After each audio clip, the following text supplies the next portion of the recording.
চাচা আসসালামু আলাইকুম। ওয়ালাইকুম আসসালাম ভাতিজা, বসো বসো। তো কি অবস্থা ভাতিজা, কেমন আছো? চাচা বেশি ভালো না, কে?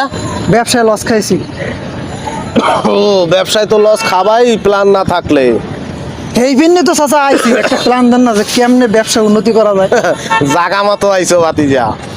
শোনো, যেরকম আলু পেঁয়াজের সেন্টিগ্রেড করে ওরা, কিছুদিন কোল্ড স্টোরে রাখার পরে পরে লাখ লাখ টাকা কিন্তু হাতাই লই যায়।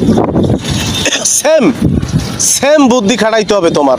মনে করো তুমি এইখান থেকে একটা বড় একটা ট্রাক নিয়ে যাবা কই রাঙামাটি। রাঙামাটি, হ্যাঁ। রাঙামাটি যাইয়া এক ট্রাক বড় বড় সাইজের দেখিয়া ভালো ভালো আনারস কিনবা। আনারস, হায় কিনা পাবলিকের সামনে আইনা নামাবা, গোডাউনে ঢুকাবা। আচ্ছা, গোডাউনটা কিন্তু আর বাইর করবা না। পাবলিক যখন কবে যে আনারস দাও, কবা হ্যাঁ তো আনার লগ লাগ বেচা হয়ে গেছে, আনারসের চাহিদা ভালো, এই কইয়া তুমি তালা মারি দেবা গোডাউনে। ঠিক 10 দিন পরে গোডাউন খুলবা মাল বেচার জন্য। চাচা 10 দিন যদি আনারস গোডাউনে রাখিয়ে দিই তাহলে তো পচে যাইবে, হরমু কি? হরবা কি আর গোয়া মারা খাবা?